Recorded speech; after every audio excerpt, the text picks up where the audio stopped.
Monsieur Sidali Saïd, bonjour. Bonjour madame. Alors, les feux de forêt, le dispositif de prévention et de lutte contre les feux de forêt renforcé cette année. Bonjour madame, bonjour mes chers auditeurs, bonjour à tout le monde qui écoute la radio, la chaîne Tarouan en ce moment.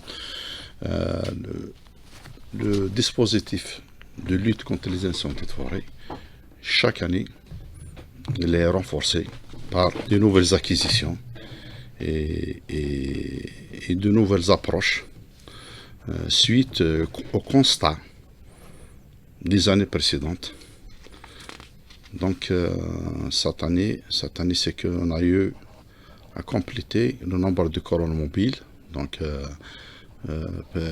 précisément, nous avons 40 conservations des forêts qui sont touchées par les plans feu. Donc l'année passée, nous avons 32 conservations qui ont bénéficié des colonnes mobiles. Cette année, on a complété. Donc cette année, nous avons les 40 conservations qui ont eu leur colonne mobile. Et Inch'Allah, pour bientôt, nous avons déjà l'autorisation d'acquisition de 40 véhicules. Nous allons peut-être dans 2 mois, 3 mois, le dossier est très avancé pour l'acquisition de 40 véhicules anti-feu que nous allons distribuer et accompagner sur tous les parcs nationaux qui sont un petit peu dans la nécessité de ces moyens de lutte, parce qu'il présente une certaine spécificité qui n'existe que dans ces... Donc le nouveau, c'est ça.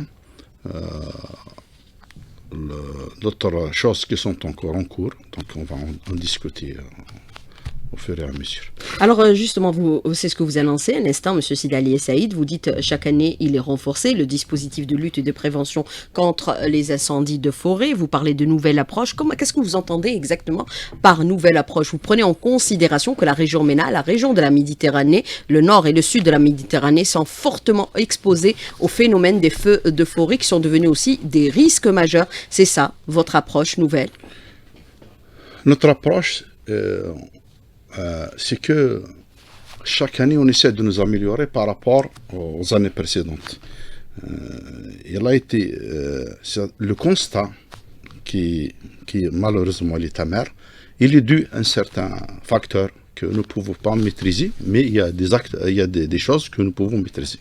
Par exemple, ces dernières années et cette année, nous sommes en train parce que la campagne des incendies, est-ce que j'aimerais bien expliquer que la campagne des incendies, il débute quand il y a la clôture de l'ancienne campagne. C'est-à-dire, si on clôture, c'est-à-dire la clôture de la campagne 2022, l'année passée ça a été jusqu'au mois de décembre.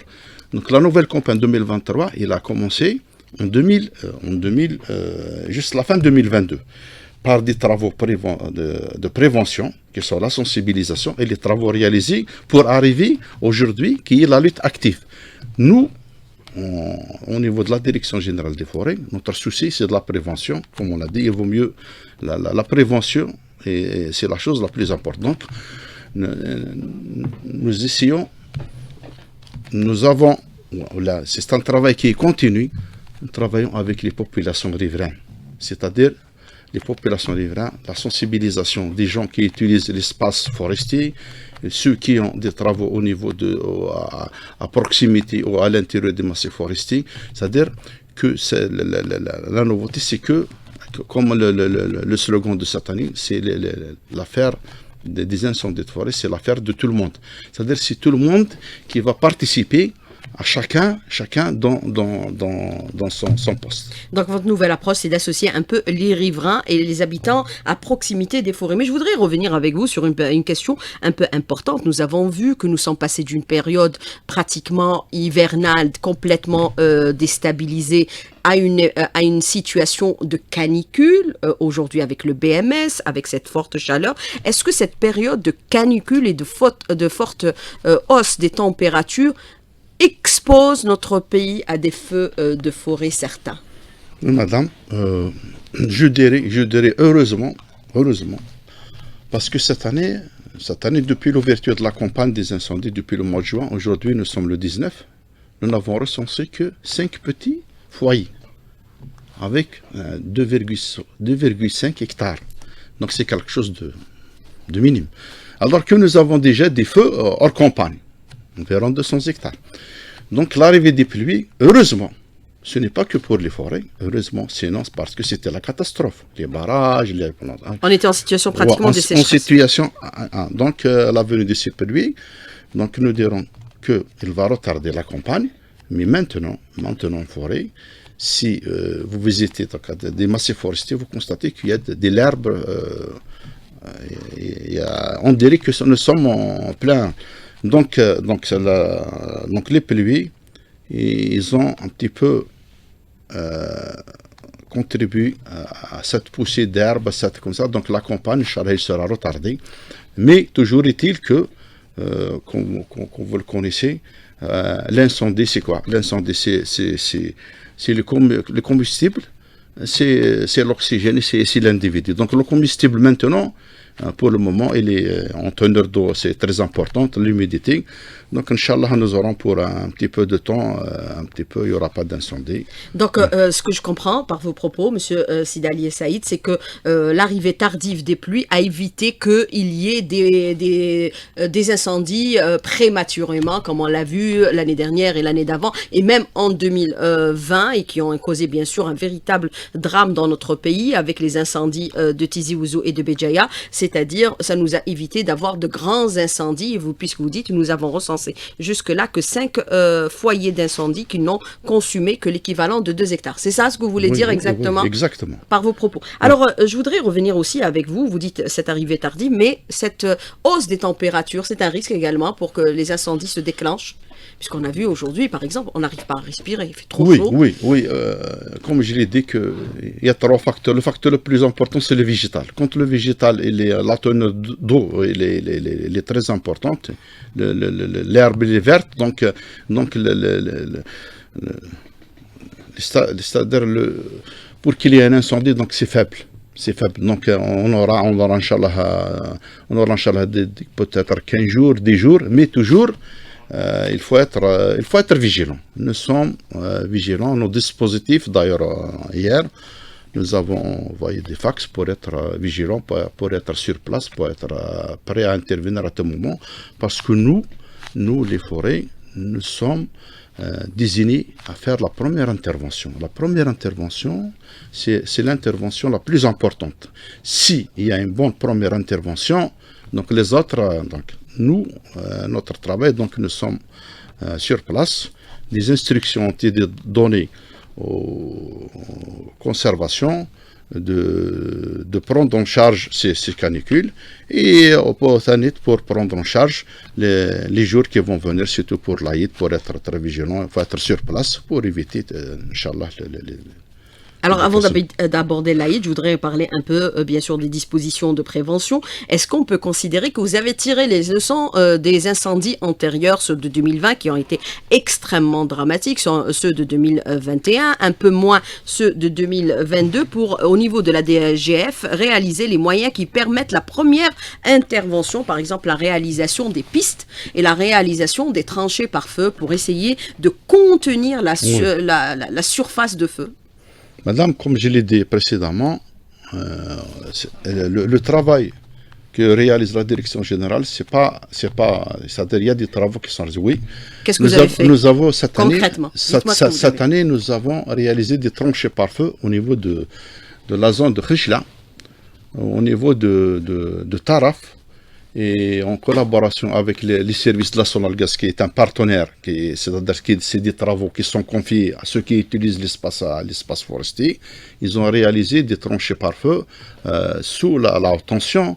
La DTP, ils ont fait les accotements. Les agriculteurs, ils ont fait des tournières. Donc il y a un travail qui est fait. Mais les incendies, chaque année, que Dieu fait, il y a des incendies. Ce que je veux dire, c'est que si il n'y a pas l'aspect criminel, c'est l'homme, toujours c'est l'homme, soit pas volontaire, soit involontaire, parce qu'il y a des gens qui sont la cause de déclaration des feux d'une façon involontaire. Pas plus qu'hier, le conservateur des forêts de Tizi Ouzou en réunion, de bon matin, ils ont vu il y a un feu qui s'est déclaré. Quand ils étaient sur place, ils ont trouvé un citoyen en train de faire le désherbage chez lui. Donc il y a des opérations.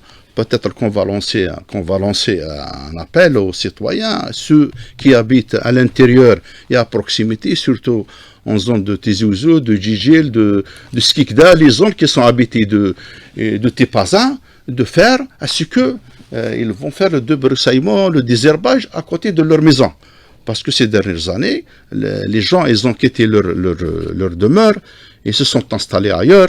Il y a des villas, il y a des maisons où la rance, elle était Oui, mais est-ce que le débroussaillement et le désherbage involontaire, parce qu'il n'est pas volontaire, peut être considéré comme étant un acte criminel, ou alors vous faites la distinction entre le crime, c'est-à-dire l'acte volontaire, et l'acte involontaire par inconscience, parce qu'il a envie un peu de désherber autour de sa demeure. D'ailleurs, vous faites la différence entre les deux. Oui, d'ailleurs, la loi, notre loi, l'ancienne loi, la loi portant régime général des forêts. Aujourd'hui, il y a la loi sur la forêt. La loi sur la forêt et les richesses forestières. Au niveau du Parlement, oui. Au niveau du Parlement. Elle sera présentée par le ministre de l'Agriculture. L'ancienne loi, nous avons une loi spécifique qui dit que toutes les opérations, toutes les infractions au niveau des forêts sont des contraventions des délais, à part que deux. L'incendie volontaire et le marteau forestier quand on fait le... Donc même quand il fait l'action, s'il est volontaire, c'est un crime. S'il n'est pas volontaire, il y a à l'appréciation. Mais nous, la réglementation dit que à partir du 1er juin, aucune activité, aucun four, c'est-à-dire toute chose qui risque d'être provoquer une telle la forêt, il est strictement interdite. Donc cette opération de débroussaillement, d'incinération, même au niveau des cas, il doit être faite avant le mois de juin. Et avec autorisation de la DGF? Oui, et l'autorisation au niveau local. Alors, je voudrais revenir aussi sur les moyens de lutte. Est-ce que vous avez acquis aussi des moyens de lutte modernes aujourd'hui? Par exemple, les moyens satellitaires de surveillance des massifs forestiers. Est-ce que vous disposez de tous ces moyens? Madame, je vais vous dire que ça fait même pas 3 jours, nous avons fait une réunion avec la ZAL. Et nous avons fait des réunions en coopération avec les Américains. C'est-à-dire, on parle toujours de possibilités d'utilisation de tout ce qui est technologique pour permettre de voir le départ de feu à l'instant même pour déclarer la première intervention. Ce projet il est toujours en cours. Nous sommes en train de travailler avec les startups, avec l'université, mais jusqu'à présent, le travail il est très avancé, mais concrètement, opérationnellement, on ne l'a pas encore. Donc c'est pour ça qu'il y a des choses, nous, quand on n'a pas quelque chose entre nos mains, on ne va pas dire qu'on a. Donc, mais c'est un projet peut-être qui est un petit peu attardé, un petit peu en retard, mais il est en cours. Mais est-ce que ce retard n'a pas un coût aujourd'hui? Si les forêts et les feux se déclenchent, est-ce que ça n'a pas un coût? Oui, madame, avant la venue de cette technologie, la direction des forêts, c'est une ancienne direction. Donc, on travaillait sur les cartes, on travaillait sur des choses, peut-être ces choses-là qui sont mises maintenant en utilisant la technologie. Par exemple, je vais vous dire une chose. Mais la technologie a beaucoup facilité les choses. Oui, il facilite les choses. Mais améliorer les choses. Oui, il améliore, il accompagne, il facilite tout ça. Nous maintenant, si la technologie elle arrive au moment opportun, c'est bien. Mais si elle n'arrive pas, nous avons des postes de vigie. Si madame, un jour vous voulez faire un reportage, vous allez voir que nous avons des postes de vigie construits dans des zones où il y a avec une jumelle. Il y a l'étendue, vous allez entre un poste de vigie, vous allez maîtriser tout ce qui passe. Ça ne veut pas dire que ces moyens-là sont les bienvenus, mais en attendant, on travaille avec ce qu'on a, mais soi-disant, on s'en sort bien. Le problème, madame, le problème de l'intervention, parce que nous, au niveau de la direction générale, ou le service des forestiers, nous avons un travail à accomplir. Nous avons la première intervention et le travail de sensibilisation. Au bas, ça va venir les autres acteurs qui vont venir suivant l'ampleur. Alors, Monsieur Siali Saïd, je voudrais revenir avec vous sur plusieurs aspects pour cette deuxième partie de l'invité de la rédaction. Bien sûr, nous sommes en période de canicule, on craint les feux de forêt. Ils ont été extrêmement meurtriers et dramatiques les années précédentes, notamment en 2020, et on se souvient, bien sûr, de ce crime que nous avons connu pratiquement au niveau de la wilaya de Tizi Ouzou et bien sûr de Béjaïa et qui ont coûté la vie à plusieurs personnes. Je voudrais revenir un peu sur ce dispositif. Vous dites on l'a renforcé, nous avons acquis de nouveaux moyens, notamment des colonnes mobiles renforcées en cas également, des postes vigie renforcés, des moyens mobiles avec 80 camions supplémentaires. Mais est-ce que c'est suffisant par rapport à la superficie du territoire, ou alors vous allez vous adosser aussi sur les moyens des collectivités locales et ceux également de la protection civile? Monsieur Issaïd. Oui, madame, donc les moyens qui sont à la disposition de la direction générale, comme on l'a dit, c'est la première intervention. Donc ils sont placés, chaque wilaya a un dispositif à placer. Le premier dispositif, c'est au niveau communal. Il y a le dispositif qui est présidé par M. Louali, avec toutes les structures qui sont membres et acteurs dans ce cadre. Donc l'intervention, quand il y a l'intervention à partir du moment, l'intervention active, les forêts, avec la protection civile, avec les APC, avec même des structures étatiques qui sont mobilisées, quand il y a, suivant l'ampleur de l'incendie, les moyens, au fur et à mesure, ils sont mis Donc le travail se fait d'une manière conjointement et en collaboration avec tous les acteurs au niveau local. Alors, les moyens avec les acteurs locaux au niveau de ces collectivités locales, ajouter à cela, bien sûr, la protection civile. Est-ce que, par exemple, pour les moyens aériens, l'apport de la protection civile pour la première intervention est extrêmement important, puisque nous avons vu, l'année dernière, on a affrété des bombardiers de la Russie qui nous ont été d'un grand apport. C'est important? C'est très important, madame. Comme on l'a dit, nous, c'est toujours, à chaque fois, l'ampleur, on utilise les grands moyens. Pour l'intervention des moyens aériens, donc, je viens à vous signaler qu'il y a la construction des plateformes au niveau des wilayas pour permettre l'atterrissage de ces avions, ces Canadair et des... Avec la réalisation des points d'eau? Non, les points d'eau qu'on utilise. Oui. Parce que les moyens, c'est des moyens, c'est pas des petits moyens. Donc il fallait faire la plateforme et qui sera prise à côté des points d'eau. Le point d'eau, nous, ce n'est pas le petit point d'eau, mais c'est les barrages, c'est les grenades de retenue. Comme ça, le bombardier ou bien l'hélicoptère peut se ravitailler sur place et intervenir.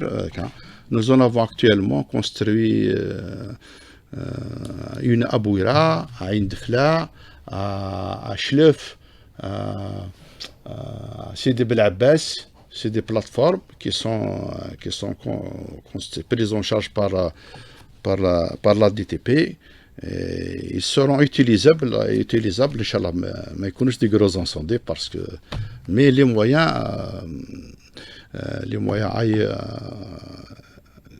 aériens, ils seront utilisés, ils sont d'un apport très important ces dernières années. C'est que l'armée populaire nationale, c'est-à-dire il a joué un grand rôle, il est toujours prêt à jouer des grands rôles avec nous, donc ils interviennent pour l'extinction, ils interviennent pour l'évacuation des populations, ils interviennent.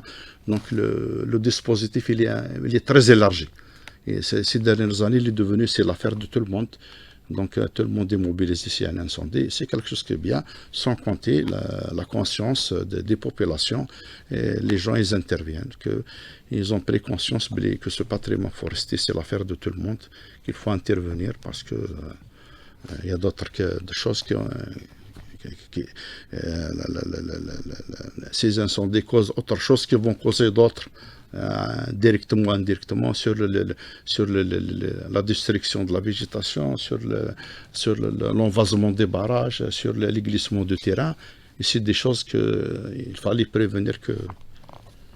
Alors, quand vous dites aujourd'hui, notre souci, c'est d'associer tout le monde, c'est d'impliquer tout le monde est concerné par les incendies de forêt. Est-ce que vous travaillez aussi avec les populations locales et habitants aux alentours ces massifs forestiers pour les sensibiliser, pour les impliquer? Est-ce qu'ils ont été formés aussi sur le geste à adopter dès qu'il y a un feu d'incendie, un incendie de forêt? Oui. Maintenant, on revient toujours à la partie amont, c'est-à-dire ce qu'on a fait avec les populations. Les populations, depuis un bon moment jusqu'à présent, on prend en charge leurs doléances. Pour ces populations, on les accompagne. Par exemple, dans certaines acquisitions, on les accompagne pour l'acquisition des ruches. On les accompagne pour des plantations, des plantations rustiques, notamment l'olivier, le figuier. On les laisse utiliser l'espace forestier, de prendre, de se servir en quelque sorte en plus, on fait des sorties. Il y a des tournées conjointement entre la Direction générale des forêts au niveau local, la gendarmerie nationale, la protection civile. Ils font de la sensibilisation au niveau des routes, au niveau des villages, Donc les gens, ils ont pris conscience comme quoi s'il y a incendie, ils risquent de... En plus, ces habitants, en plus des bénéfices qu'ils tirent par rapport de la forêt, ils sont... comment dirais-je, ils savent comme quoi la destruction de ce capital végétal, ça engendre des conséquences par rapport à leur mode de vie. Oui, puisque la forêt, elle a aussi un apport économique également. Vous avez parlé un peu des plateformes mises en place actuellement pour permettre l'intervention aérienne, c'est-à-dire les points d'eau au niveau de certaines wilayas que vous avez retenues, il s'agit de Birache, Lef, Sidi Bel Abbès. Pourquoi ces wilayas particulièrement? Non, je ne citais que... Combien vous en avez réalisé en termes nous clairs, nous avons réalisé maintenant, je pense, il y a 7. 3 sont en cours, mais nous sommes en train, c'est-à-dire le travail il est toujours continu. L'emplacement de ces plateformes, ça a été fait de façon parce qu'il y a... permettre bien sûr à l'avion de... Voilà. Par exemple, à Bouira, l'avion ou les hélicoptères, parce qu'il y a les hélicoptères aussi de la protection civile. Voilà, les deux. Ils peuvent, par exemple, à Bouira, la zone, il y a un barrage à côté, il y a 2 barrages. Donc l'avion peut intervenir jusqu'à Tizi Ouzou, au sud de Tizi Ouzou, à Borj-Bouariri, la zone. C'est-à-dire c'est une plateforme qui est placée par rapport au massif forestier et par rapport à l'existence des points d'eau où il va se ravitailler. C'est-à-dire il y a vous les avez rapprochés des points d'eau existants, oui, c'est-à-dire les barrages. Pour que vous allez les alimenter avec l'eau des barrages? C'est eux qui ne s'alimentent pas. D'ailleurs, les incendies de Tizi Ouzou l'année d'avant, il y a des hélicoptères, il y a les avions, ils étaient au sud du Tizi Ouzou, et il y avait des hélicoptères, ça s'alimentaient des barrages. Donc il n'y a pas de problème. Alors, je voudrais revenir aussi avec vous sur un autre aspect. Vous avez parlé un peu de cette formation.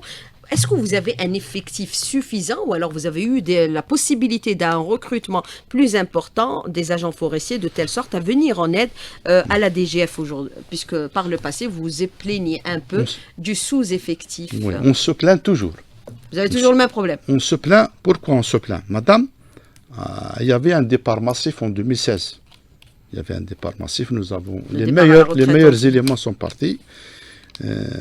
Les éléments qui sont maintenant, c'est des éléments qui sont recrutés de 1988, 89, 90. La plupart, ils ont plus de 32 ans. Où il y a beaucoup d'agents, à partir de 50 ans, ils ont des maladies chroniques.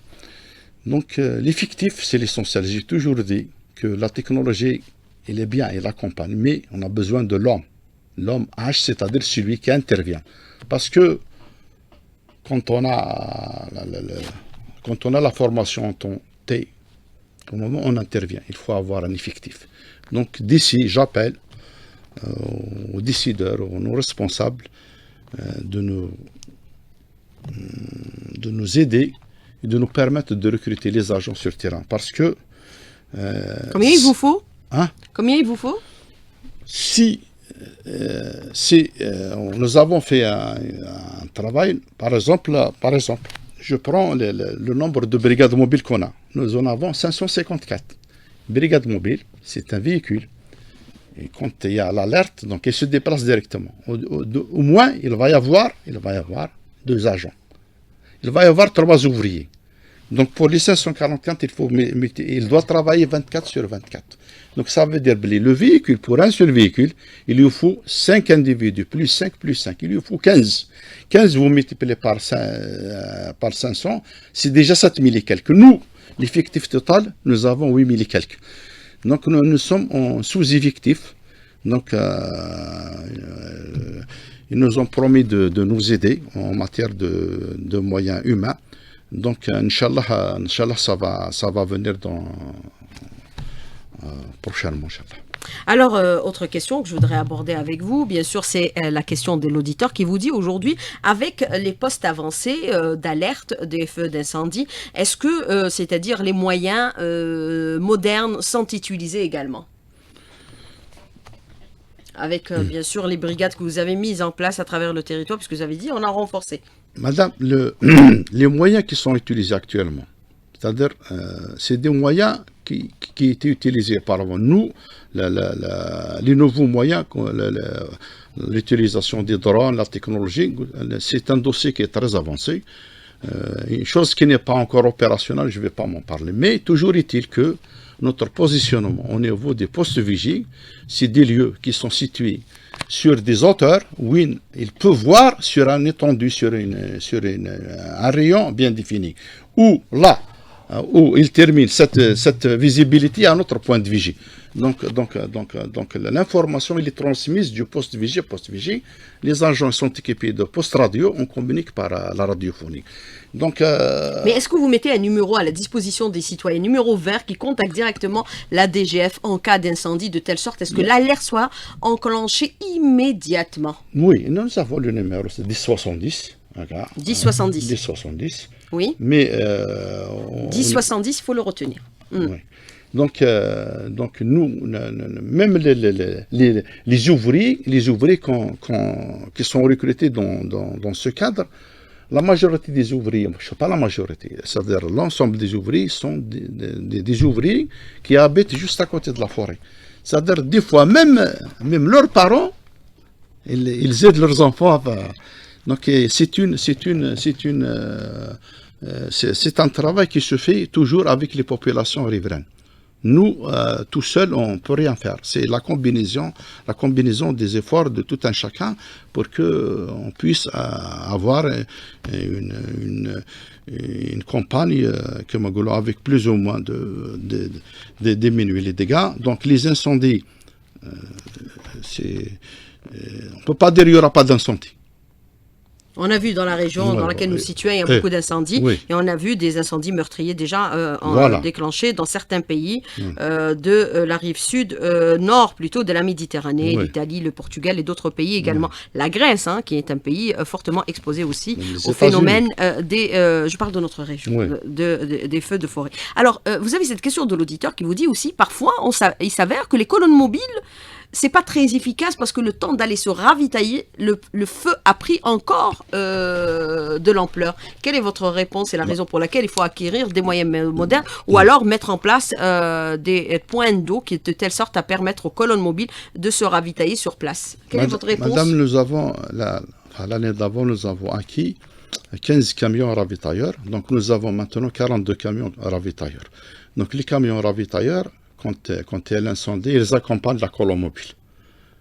C'est vrai des fois, parce que quand il y a l'incendie, des fois les gens, il y a ceux qui maîtrisent, Parce que la gestion de ces choses, il faut avoir la maîtrise, il faut avoir le... Donc peut-être il y a des cas, mais en général, le problème d'eau n'est pas posé. Peut-être dans certains cas, mais nous avons 42 camions pour 40 colonnes mobiles. Je dirais pas que c'est suffisant, mais nous avons quelque chose à fournir pour...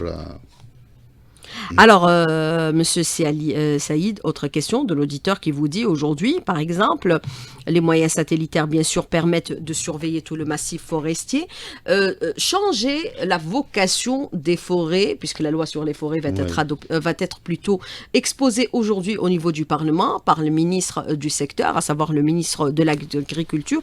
Est-ce que le statut de la forêt telle qu'elle est actuellement, une forêt, c'est-à-dire récréative, pourrait changer pour devenir un espace également économique? Est-ce que c'est ça aussi qui va exploiter la forêt, c'est ça qui va la préserver? Vous êtes en train de changer d'approche aujourd'hui. Oui. Notre loi, l'ancienne loi, c'était un petit peu... C'était le problème, il y avait certains textes d'application qui ne sont pas apparus, mais c'était un petit peu, elle a été conçue en 1984, il y avait une certaine politique, il y avait une certaine... Donc maintenant, les choses ont changé. Nous, qu'est-ce qu'on dit? Nous, notre objectif, c'est d'arriver à ce que la forêt soit vue par les populations comme étant une source de richesse créatrice de richesse. Donc, il ne doit pas la voir comme quoi la forêt, c'est le danger. Voilà. Donc, cette nouvelle loi sera ouverte. D'ailleurs, même à l'ancienne, on a créé des périmètres d'autorisation d'usage, on a fait des plantations à l'intérieur de ces massifs forestiers, on a fait bénéficier beaucoup d'agriculture qui est bien maintenant. Donc, il y a les forêts récréatives, il y a même des plantes aromatiques et médicinales, il y a des produits ligneux qui sont exploités d'une manière anarchique. Maintenant, avec cette nouvelle loi, il est ouverte à ce que la forêt doit contribuer dans l'économie algérienne d'une façon rationnelle et sans compromettre l'avenir des nouvelles générations. Et c'est important aujourd'hui, cette nouvelle vision, cette nouvelle approche. Que prévoit cette nouvelle loi? Est-ce que vous pouvez nous donner quelques éléments, puisque vous avez contribué à son enrichissement au niveau de la DGF, Monsieur Siali Saïd? Madame, il y a des volets. Le volet numéro 1, c'est-à-dire la protection. Avant de parler de l'économie, le volet numéro 1, c'est la protection. L'ancienne loi, par exemple, celui qui fait un défrichement, il aura une amende de 2000 dinars. Les gens, ils font... Mais cette loi, elle est un petit peu pour renforcer, donc, sur le plan tout ce qui est répression, c'est les amendes ont été vues à la hausse pour que les gens ne commettent pas ça. Plus, il y a la loi qui part sur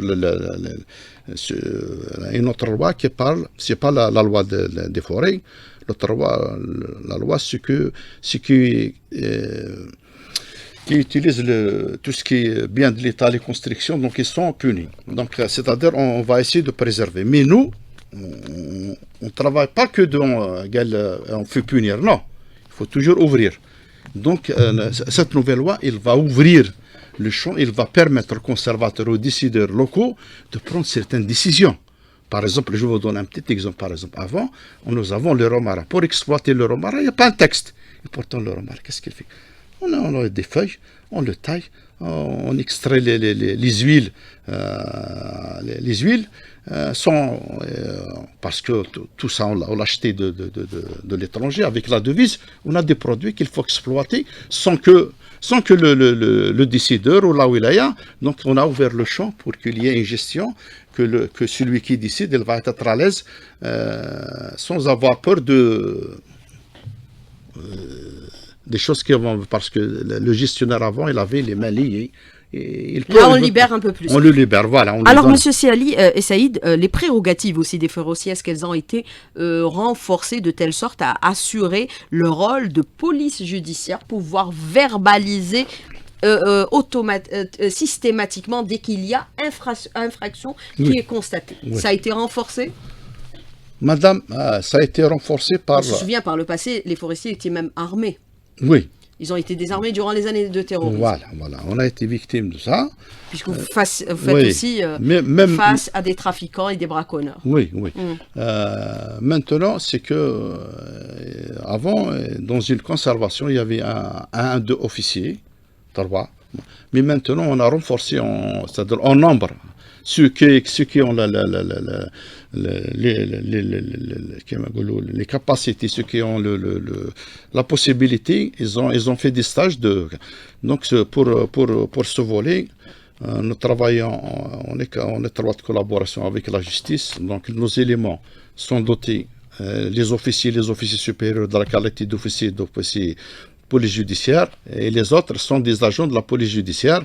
Donc nous constatons l'infraction, nous rédigeons des procès-verbaux, on les envoie à quai de droit pour la suite à donner.